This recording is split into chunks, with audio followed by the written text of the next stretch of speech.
29ویں پارے کا آغاز ہے۔ سورہ ملک مکی صورت ہے۔ ہجرت سے پہلے اس کا نزول ہوا۔ قرآن پاک کی ترتیب کے اعتبار سے اس کا نمبر 67 ہے، اور قرآن پاک نازل ہونے کے اعتبار سے اس کا نمبر 77 ہے۔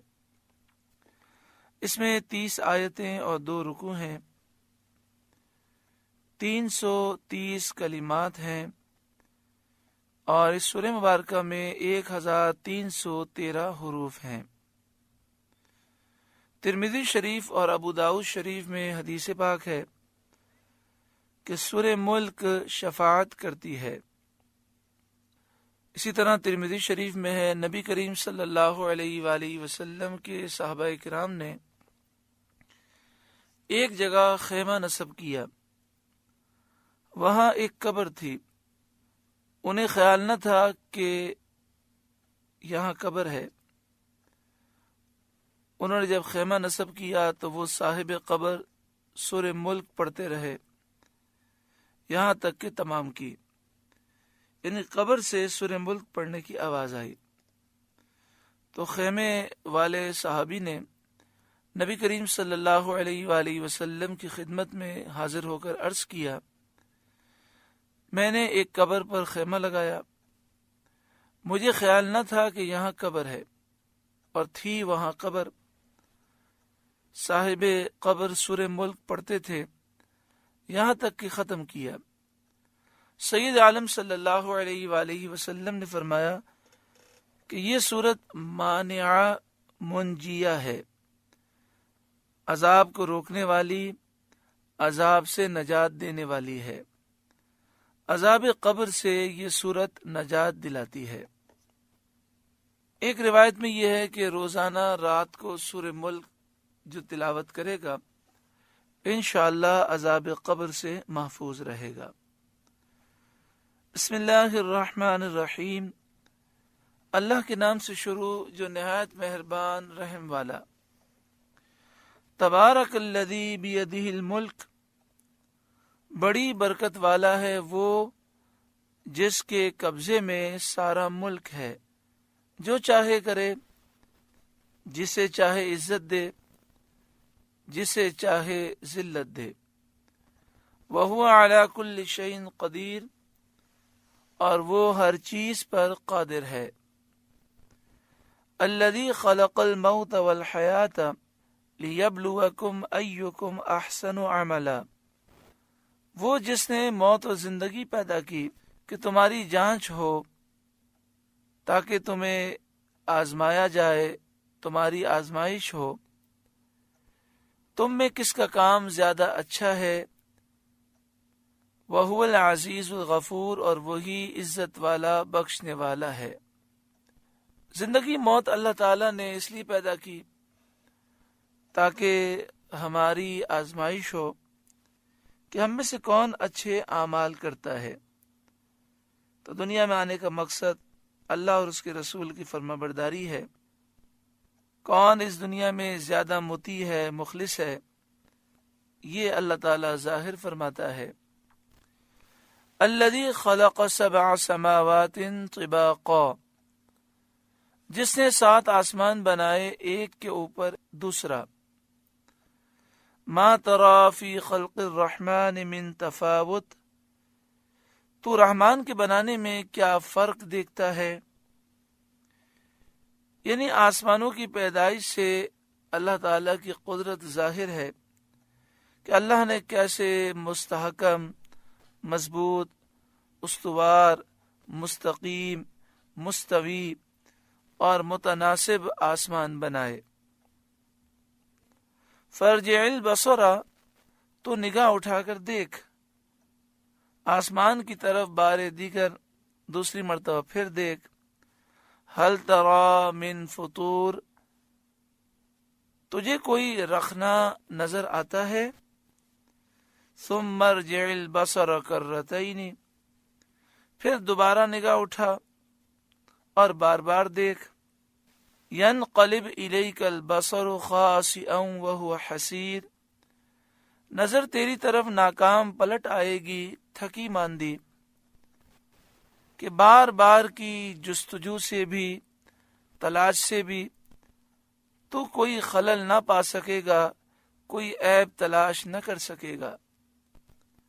وَلَقَدْ زَيَّنَّا السَّمَاءَ الدُّنْيَا بِمَصَابِيحَ، اور بے شک ہم نے نیچے کے آسمان کو چراغوں سے آراستہ کیا، وہ آسمان جو زمین کی طرف سب سے زیادہ قریب ہے اسے ستاروں سے مزین کیا۔ وَجَعَلْنَاهَا رُجُومًا لِلشَّيَاطِينِ، اور انہیں شیطانوں کے لیے مار کیا کہ جب شیاطین آسمان کی طرف فرشتوں کی گفتگو سننے اور باتیں چرانے پہنچتے ہیں تو کواکب سے شعلے اور چنگاریاں نکلتی ہیں جن سے شیاطین کو مارا جاتا ہے۔ وَجَعَلْنَاهَا رُجُومًا لِلشَّيَاطِينِ، اور انہیں شیطانوں کے لیے مار کیا۔ وَأَعْتَدْنَا لَهُمْ عَذَابَ السَّعِيرِ، اور ان کے لیے بھڑکتی آگ کا عذاب تیار فرمایا، یعنی شیاطین کے لیے آخرت میں جہنم کا عذاب ہم نے تیار کیا۔ وَلِلَّذِينَ كَفَرُوا بِرَبِّهِمْ عَذَابُ جَهَنَّمَ، اور جنہوں نے اپنے رب کے ساتھ کفر کیا ان کے لیے جہنم کا عذاب ہے، چاہے یہ کفر کرنے والے انسان ہوں چاہے جنات ہوں، جس کا خاتمہ کفر پر ہوگا وہ ہمیشہ جہنم میں رہے گا۔ اللہ تعالیٰ ایمان پر خیر و عافیت کے ساتھ ہمیں خاتمہ نصیب فرمائے۔ وَبِئْسَ الْمَصِيرُ، اور کیا ہی برا انجام ہے، یعنی جہنم کتنا برا انجام ہے، اللہ اس برے انجام سے ہمیں محفوظ فرمائے۔ اذا القوا فیہا سمعوا لہا شہیقا وہی تفور، جب اس جہنم میں ڈالے جائیں گے اس کا رینکنا سنیں گے کہ جوش مارتی ہے، یعنی جب کافر جہنم میں جائیں گے تو جہنم کی زوردار آواز سنیں گے، جہنم کی آگ جوش مار رہی ہوگی، ظالموں پر وہ اس قدر غضبناک ہوگی۔ تکاد تمیز من الغیظ، معلوم ہوتا ہے کہ شدت غضب میں پھٹ جائے گی، ایسا معلوم ہوگا کہ غضب کی شدت سے جہنم ابھی پھٹ جائے گی، اس قدر جہنم کافروں پر ظالموں پر غضبناک ہوگی۔ کلما القی فیہا فوج سألہم خزنتها الم یأتکم نذیر، جب کبھی کوئی گروہ اس میں ڈالا جائے گا اس کے خازن داروغہ ان سے پوچھیں گے کیا تمہارے پاس کوئی ڈر سنانے والا نہ آیا تھا، یعنی جہنم کے خازن حضرت مالک علیہ السلام اور ان کے مددگار جو فرشتے ہیں توبیخ کے طور پر کافروں کو ذلیل اور رسوا کرنے کے لیے پوچھیں گے کیا تمہارے پاس کوئی ڈر سنانے والا نہ آیا تھا، یعنی اللہ کا نبی تمہارے پاس نہیں آیا تھا جو تمہیں عذاب الہی کا خوف دلاتا۔ قالوا بلا قد جاءنا نذیر، وہ کہیں گے کیوں نہیں، بے شک ہمارے پاس ڈر سنانے والے تشریف لائے اور انہوں نے اللہ کے احکام پہنچائے، اللہ کے غضب اور آخرت کے عذاب سے ہمیں ڈرایا۔ فَكَذَّبْنَا وَقُلْنَا مَا نَزَّلَ اللَّهُ مِن شَيْءٍ، پھر ہم نے جھٹلایا اور کہا اللہ نے کچھ نہیں اتارا۔ ان انتم الا فی ضلال کبیر، تم تو نہیں مگر بڑی گمراہی میں، یعنی جہنم میں کافر افسوس کریں گے کہ ہائے افسوس ہمارے پاس نبی آئے، انہوں نے ڈر سنائے لیکن ہم نے انہیں جھٹلا دیا اور ہم نے ان سے کہا کہ تم گمراہی میں ہو، اللہ نے تم پر کچھ بھی نہیں اتارا۔ وقالوا لو كنا نسمع او نعقل ما كنا في اصحاب السعیر، اور کہیں گے اگر ہم سنتے یا سمجھتے تو دوزخ والوں میں نہ ہوتے، کاش کہ ہم نے غور سے باتیں سنی ہوتی، ان باتوں کو ہم نے سمجھا ہوتا تو آج ہم جہنم کی آگ میں نہ ہوتے، کاش ہم رسولوں کی ہدایت کو سنتے اور اس ہدایت کو مانتے۔ اس سے معلوم ہوا کہ تکلیف کا مدار ادلہ سمعیہ اور عقلیہ دونوں پر ہے، اور دونوں حجتیں لازم کرنے والی ہیں، یعنی جو شریعت کے احکام ہیں ہم اس کے مکلف ہیں، اور ہمارا مکلف ہونا اللہ اور اس کے رسول کے فرمان کی وجہ سے بھی ہے، اور عقلاً بھی یہ بات بالکل واضح ہے کہ جس رب نے ہمیں سب کچھ عطا کیا ہمیں اسی کی فرمانبرداری کرنی چاہیے۔ فاعترفوا بذنبہم، اب اپنے گناہ کا اقرار کیا، یعنی جہنم میں کافروں نے گناہ کا اقرار کیا کہ ہم رسولوں کی تکذیب کرتے تھے، ان کا مذاق اڑاتے تھے، لیکن اس وقت کا اقرار اور اس وقت کی ندامت انہیں کچھ فائدہ نہ دے گی، تو ان سے کہا جائے گا اب تم نے اقرار کیا، فَسُحْقًا لِأَصْحَابِ السَّعِيرِ، تو پھٹکار ہو دوزخیوں کو۔ ان الذین یخشون ربهم بالغیب، بے شک وہ جو بے دیکھے اپنے رب سے ڈرتے ہیں اور اللہ پر ایمان لاتے ہیں، لہم مغفرۃ واجر کبیر، ان کے لیے بخشش اور بڑا ثواب ہے، ان کی نیکیوں کی جزا ہے۔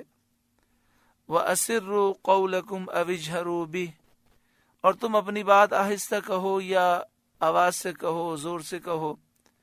إِنَّهُ عَلِيمٌ بِذَاتِ الصُّدُورِ، وہ تو دلوں کی بات جانتا ہے، اللہ پر کوئی چیز پوشیدہ نہیں۔ مشرکین آپس میں کہتے تھے چپ کے بات کرو، محمد کا خدا سن نہ پائے صلی اللہ علیہ وآلہ وسلم۔